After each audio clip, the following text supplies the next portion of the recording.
ও আমার গুনাহগার বান্দারা শোনো, জুলুম করেছো, ভুল করেছো, অন্যায় করেছো, আল্লাহর রহমত থেকে নিরাশ হয়ো না। আমরা বিশ্বাসীরা কশিনকালে আল্লাহর রহমত থেকে নিরাশ হব না। ভুল করে ফেলছেন, আরে ভুল তো সবাই করে, পাপ হইছে, আরে পাপ তো সবার আছে, আমরা সবাই পাপী, সবাই পাপী। যত পাপ হোক, ভুল হোক, অন্যায় হোক, অনুতপ্ত হয়ে তওবা করে ওযু করে জায়নামাজটা বিছিয়ে সেজদা দিয়ে চোখের পানি ছাড়েন। চোখের বেয়ে পড়া পানি আল্লাহর কাছে যে কত প্রিয়। অনুতপ্ত বান্দার চোখের পানির ফোঁটা তার চোখ বেয়ে নাকের ডগা বেয়ে জমিনে ড্রপ করার আগেই আল্লাহর ওই বান্দার সব গুনাহ মাফ করে দেয়। আল্লাহ বললেন আমি রাহমানুর রহিম, আমি দয়াময়, আমি মেহেরবান। এরপর আল্লাহ বললেন হুয়াল্লাহুল্লাযী লা ইলাহা ইল্লা হুয়াল মালিকুল কুদ্দুসুস সালামুল মুমিন। হুয়াল্লাহুল্লাযী, তিনি এমন আল্লাহ, লা ইলাহা ইল্লাহু, তিনি ছাড়া কোনো ইলাহ নাই। আল মালিক, তিনি হলেন আল মালিক। দুইটা শেষ, আর রহমান আর রাহিম শেষ। এবার আল্লাহ 3 নম্বর গুণবাচক নামের পরিচয় দিচ্ছেন। আল্লাহ বলছেন আমি হচ্ছি আল মালিক, মানে সম্রাট। আল মালিক মানে হচ্ছে দ্য কিং অফ কিংস, সব রাজার বড় রাজা, মহারাজা। তার চেয়ে বড় রাজা আর কেউ নাই, তার চেয়ে বড় সম্রাট আর কেউ নাই, তার চেয়ে বড় ক্ষমতাধর সত্তা মহাবিশ্বে দ্বিতীয় কেউ নাই। চিৎকার করে বলেন ঠিক কিনা? তিনি আল মালিক। আল মালিক মানে ক্ষমতাধর, ক্ষমতার মালিক, রাজা ধীরাজ বাদশাহ। তার ক্ষমতা আর আমাদের ক্ষমতা একরকম নাকি? আমাদের দুনিয়াতে ক্ষমতা অস্থায়ী ক্ষমতা, ঠিক কিনা বলেন? আজ আছে কাল নাই, এরকম না ক্ষমতা? আল্লাহর ক্ষমতাও তো এরকম না, আজ আছে কাল নাই এরকম। দুনিয়াতে দেখবেন কোন দেশের প্রেসিডেন্টের 4 বছরের ক্ষমতার মেয়াদ, কোন দেশে 5 বছরের। আল্লাহর কয় বছরের? 10 বছরের নাকি 20 বছর, 100 বছর? আল্লাহর ক্ষমতার মেয়াদ কতদিন বলেন? চিরকাল তার ক্ষমতার মেয়াদ। চিল্লায় বলেন ঠিক কিনা? নিরঙ্কুশ ক্ষমতা, একচ্ছত্র ক্ষমতা বলতে যা বুঝায়, এই ক্ষমতা একমাত্র আল্লাহরই আছে। আমাদের ক্ষমতার জন্য আমরা ডিপেন্ড করতে হয়, ওর ডিপেন্ড লাগে, ওই জনমত নেওয়া লাগে, ওই জনগণের কাছে যাওয়া লাগে, ভোট চাওয়া লাগে। এরা ভোট দিলে এরপরে আমরা আসবো, ঠিক কিনা? আবার জনগণ না চাইলে আমরা নাই। আল্লাহর ক্ষমতা কি এরকম? আবার দেখবেন দুনিয়াতে ক্ষমতায় যাওয়ার জন্য জোট করা লাগে। জোটের রাজনীতি আছে না নাই?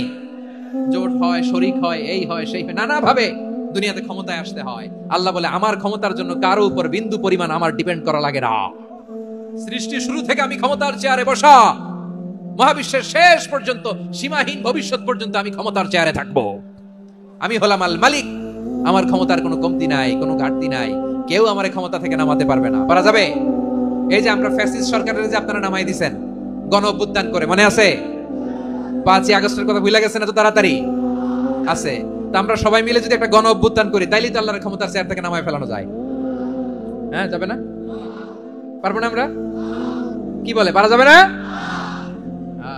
আচ্ছা, আমরা নয় পারলাম না, জিন জাতি যদি আমাদের সাথে জয়েন করে, ম্যানকাইন্ডের সাথে জিনকাইন্ড, ইফ দে জয়েন আস, সবাই মিলে একটা গণ অভ্যুত্থান, রেভলিউশন, ডেমনস্ট্রেশন, প্রোটেস্ট, সবাই মিলে যদি একটা অভ্যুত্থান করি, তাইলে তো আল্লাহর ক্ষমতা শেষ।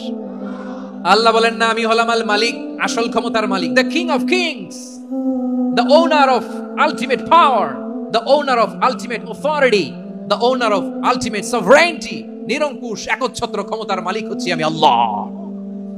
আল্লাহ তাআলা সূরা মুলকের শুরুতে বলছেন তাবারাকাল্লাযী বিয়াদিহিল মুলকু ওয়া হুয়া আলা কুল্লি শাইইন কাদির। মহিমান্বিত সত্তা, যার হাতে ক্ষমতা, তিনি যা চান তাই করতে পারেন। আওয়াজ করে বলেন তো তিনি কে?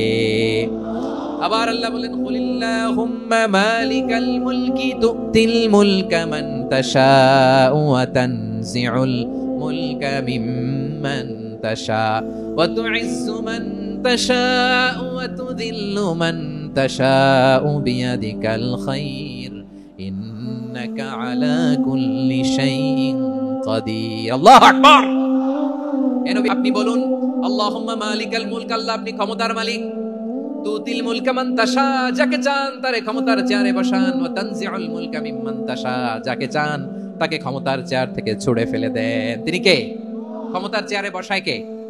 আবার মনে চাইলে আস্থা করে ছুড়ে নিক্ষেপ করেন, তিনি কে?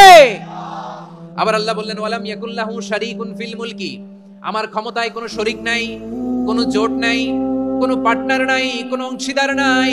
আবার আমি চলে গেলে আমার ক্ষমতার দাবিদারও কেউ নাই। এই দুনিয়াতে রাজা মারা গেলে পরে রাজা কে হয়? রাজার ছেলে রাজা, ঠিক কিনা বলেন? আল্লাহ চলে গেলে আরেকজন বসবে নাকি? এরকম না। তার ক্ষমতার সাথে দুনিয়ার ক্ষমতার কোনো মিলই নাই। এজন্য তিনি তার নাম দিয়েছেন আল মালিক, the owner of power, the owner of ultimate power and sovereignty, the king of kings, সব রাজার বড় রাজা, মহারাজা। আল মালিক, তিনি হচ্ছেন আল্লাহ, তিনি আসল ক্ষমতার অধিকারী। দুনিয়াতে যে আমরা ক্ষমতা নিয়ে কামড়াকামড়ি করি, মারামারি করি, কিয়ামতের দিন আল্লাহ জিজ্ঞেস করবেন, কই তোদের ক্ষমতা আজকে বল। কিয়ামতের সময় সব মানুষগুলো যখন ইন্তেকাল করবে, সব জিনেরা যখন ইন্তেকাল করবে, সব ফেরেশতারা যখন ইন্তেকাল করবে, বাকি থাকবে মালাকুল মাউত।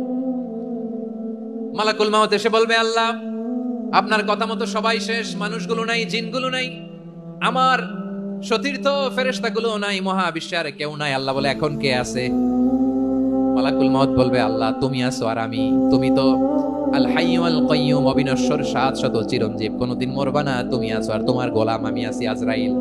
মহাবিশ্বে কয়জন আছে? মাত্র এক হচ্ছেন, আর হচ্ছে মালাকুল মাউত। আল্লাহ তুমি আছো, আমি আছি। আল্লাহ বলবে, ঠিক আছে, এবার তোমার মরণের পালা, মুত ইয়া মালাকাল মাউত, হে মৃত্যুর ফেরেশতা তুমি মরো। মালাকুল মাউত আল্লাহর আদেশ বাস্তবায়ন করতে যে বিকট একটা চিৎকার দিয়ে মৃত্যুবরণ করবে। ওই চিৎকার দুনিয়ার মানুষেরা, চিৎকারের আওয়াজ যদি দুনিয়ার মানুষেরা শুনতে পেত, দুনিয়ার মানুষের প্রত্যেকের কানের পর্দা ফেটে মুহূর্তের মধ্যে সব লাশ হয়ে জমিনে পড়ে রইত। ভয়ঙ্কর চিৎকার দিয়ে মালাকুল মাউত বিদায় নিবে, কেউ নাই।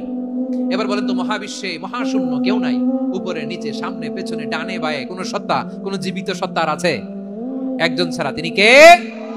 কুল্লু মান আলাইহা ফানি ওয়া ইয়াবকা ওয়াজহু রাব্বিকা যুল জালালি ওয়াল ইকরাম। পড়েন, ফাবিআইয়ি আলাই রাব্বিকুমা তুকাযযিবান। কেউ থাকবে না একজন ছাড়া, মহাবিশ্বে কেউ নাই একজন সত্তা ছাড়া। আওয়াজ করে বলেন, তিনি কে?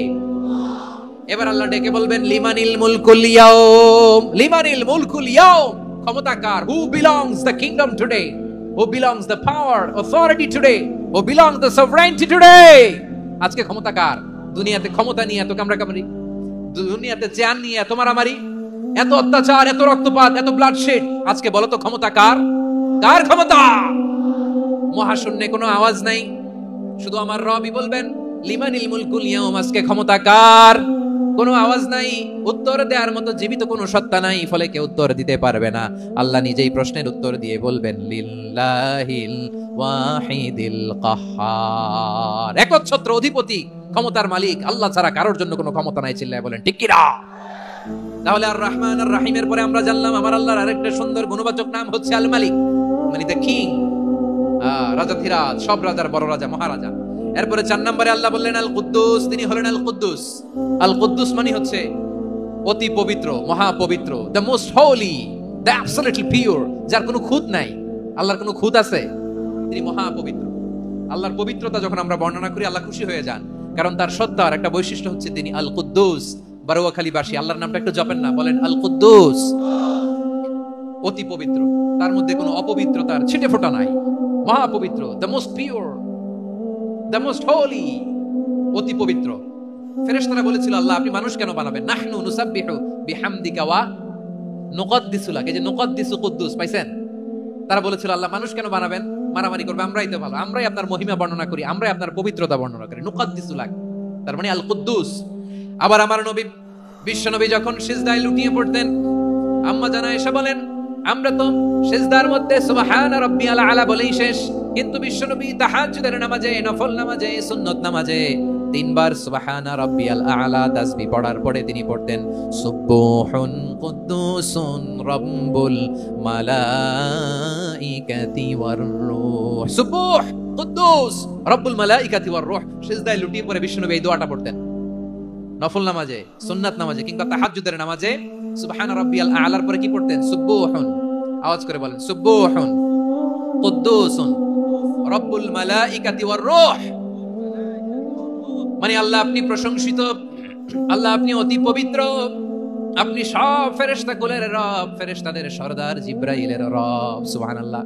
নফল নামাজে, তাহাজ্জুদের নামাজে, সুন্নত নামাজে সিজদার যে তাসবিহ সুবহান রাব্বিয়াল আলা 3 বার পড়ার পরে আমার ভাইরা, মহিলা প্যান্ডেলে আমার যে মায়েরা বোনেরা আছে, 3 বার সুবহান রাব্বিয়াল আলা পড়ার পরে পড়বেন সুবহুন কুদ্দুসুন রাব্বুল মালাইকাতি ওয়ার রূহ।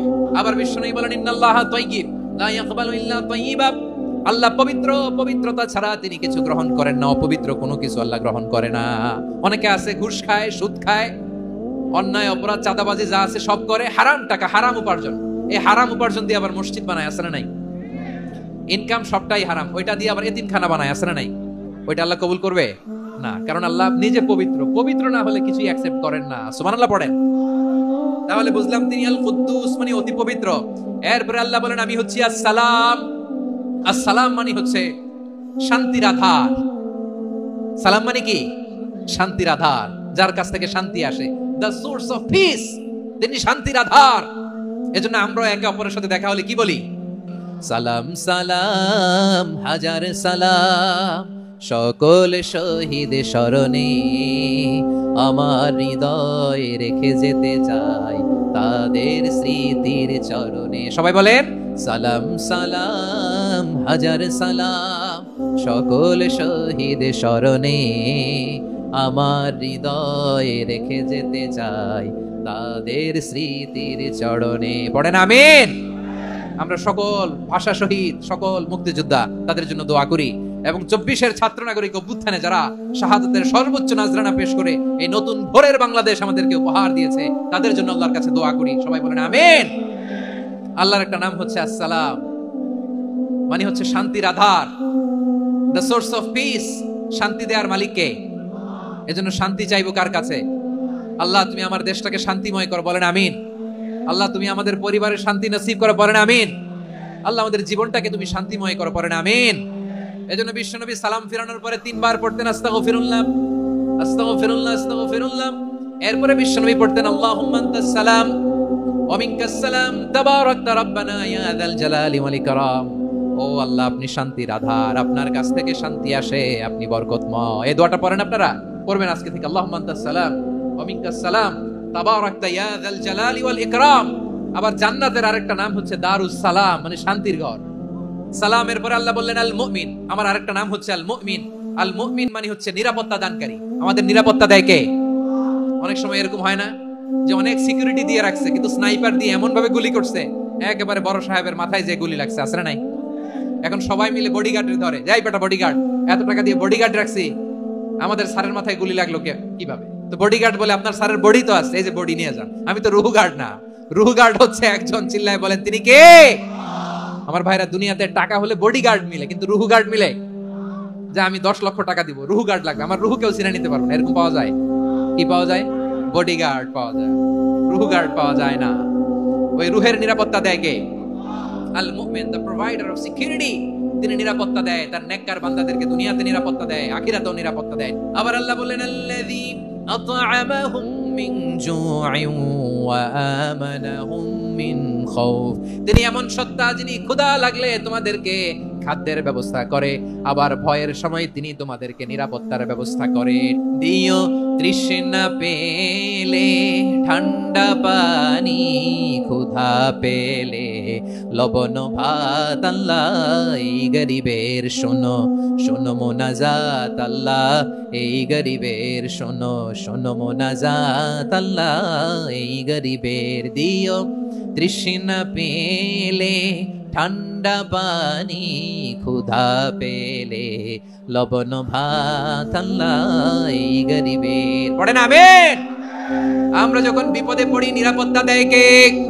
সাগরের তুফানের ভেতরে পড়ে যখন আল্লাহর কাছে ফরিয়াদ করি আমাদেরকে বাঁচায় কে? বিমানের ভেতরে যখন বিপদে পড়ি, যখন আল্লাহর কাছে সাহায্য চাই, বাঁচায় কে? কঠিন বিপদের মুহূর্তে আমাদেরকে সিকিউরিটি দেয় কে? সে আল্লাহ বললেন আমার আরেকটা নাম হচ্ছে আল মুমিন, আমি নিরাপত্তা দেই। এরপরে আল্লাহ বললেন আমার আরেক নাম হলো আল মুহাইমিন। আল মুহাইমিন মানে হচ্ছে দ্য ওভারসিয়ার, দ্য অবজারভার, পর্যবেক্ষক, যিনি মনিটরিং করেন আমাদের সব অ্যাক্টিভিটি, তিনি মনিটরিং করেন। কোনোভাবে তার চোখকে ফাঁকি দেয়া যায় না। আল্লাহর চোখ ফাঁকি দেয়া যায়? আচ্ছা আওয়াজ করে বলেন তো, পুলিশ ভাইদের চোখ, পুলিশের চোখ মাঝে মাঝে ফাঁকি দেয়া যায় কি যায় না? সেনাবাহিনীর চোখ, র্যাবের চোখ, ইনকাম ট্যাক্স অফিসারের চোখ, দুর্নীতি দমন কমিশনারের চোখ, কিন্তু আল্লাহর চোখ? আল্লাহর চোখকে কোশ্চিনকালেও কখনো ফাঁকি দেয়া যাবে? যেখানেই যান, ঘরের ভেতরে ঢুকে জানলা লাগিয়ে দরজাটা লক করে যদি অন্যায় করেন, পাপ করেন, দুনিয়ার কোন চোখ দেখে নাই, দেখেছে কে? পর্দার আড়ালে যে যদি পাপ করেন, দেখে নাই, দেখেছে কে? গহীন সাগর তলে ঢুকেও যদি অন্যায় করেন, কেউ দেখে না, সেটা দেখেন কে? আপনি কি ভাবছেন আটলান্টিক মহাসাগরের ভিতরে চলে গেলে তো আল্লাহ দেখবে না? আপনারা ওশান গেট কোম্পানি নাম শুনছেন? ওশান গেট, তারা এই যে টিটান সাবমার্সিবল একটা সাবমেরিনের মতো বানাইছিল, যেটা টাইটানিক জাহাজের ভগ্নাংশ দেখার জন্য অনেক লোক যে মারা গেছিল না? ওটা সাগরের একেবারে গহীনে চলে যায়। এই টাইটান সাবমার্সিবল দিয়ে সাগরের একেবারে গহীনে চলে যাওয়া যায়।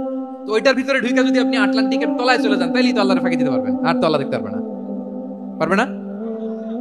সাগরের অতল গহ্বরে চলে গেল, পাহাড়ের সুরঙ্গের ভেতরে ঢুকে গেল, মহাকাশ স্টেশন পাড়ি দিয়ে মঙ্গলে পাড়ি জমালেও আমার আল্লাহর চোখ কঠিন কালেও ফাঁকি দেয়া যাবে। এজন্য সে আল্লাহ বললেন, লা তুদরিকুহুল আবসার ওয়া হুয়া ইউদরিকুল আবসার ওয়া হুয়াল লাতীফুল খাবীর। আমার আল্লাহ দৃষ্টির আয়ত্তে নন, কিন্তু দুনিয়ার সব দৃষ্টি আমার আল্লাহর আয়ত্তে। সূক্ষ্মদর্শী, সূক্ষ্ম থেকে সূক্ষ্ম পাপ কাজ যেভাবে যেমনটি করেন সব দেখেন। মুখে না বললে অন্তরেও চিন্তা করলেও অন্তরে চিন্তার উদ্রেক ঘটেছে, ওটা তো কেউ জানে না, কিন্তু জানেন কে? এভাবে যিনি সূক্ষ্মভাবে মনিটর করেন, ওভারসি করেন, অবজারভেশন করেন, তার নাম হচ্ছে আল মুহাইমিন, পর্যবেক্ষক। আসুন আমাদের রবকে চিনি। কার সামনে কপাল ঘষে সেজদা দেন তারে চিনে নেন। কার সামনে ফরিয়াদের দুই হাত উঠে কাঁদেন, দুই হাত তুলে রোনাজারি করেন, তাকে জেনে নেন। তিনি হচ্ছেন আল মুহাইমিন, অবজারভার, পর্যবেক্ষক। কেউ যেটা দেখে না সেটা দেখেন কে? এরপরে আল্লাহ বললেন আমার আরেকটা নাম হলো আল আজিজ। আল আজিজ মানে মহাপরাক্রমশালী, মহাশক্তিধর। আল আজিজ, দ্য অলমাইটি, দ্য অলমাইটি, মহাশক্তিধর, মহাপরাক্রমশালী, যার মোকাবেলায় কেউ টিকতে পারে না, যার সিদ্ধান্তের সামনে কেউ বাধা হয়ে দাঁড়াতে পারে না, যার ক্ষমতার সামনে পৃথিবীর সব ক্ষমতা নস্যি, তুচ্ছ, নগণ্য, অসহায়, তার নাম হচ্ছে আল আজিজ। সুবহানাল্লাহ পড়বেন না? আল আজিজ, মহাপরাক্রমশালী, ক্ষমতাধর, শক্তিধর, দ্য অলমাইটি, যার ক্ষমতার মোকাবেলায় কেউ দাঁড়াতে পারে না, যার সিদ্ধান্তের সামনে কেউ বাধা হয়ে টিকতে পারে না, যার শক্তির সামনে সবাই অসহায়, দুর্বল। সুবহানাল্লাহ, তিনি হচ্ছেন আল আজিজ।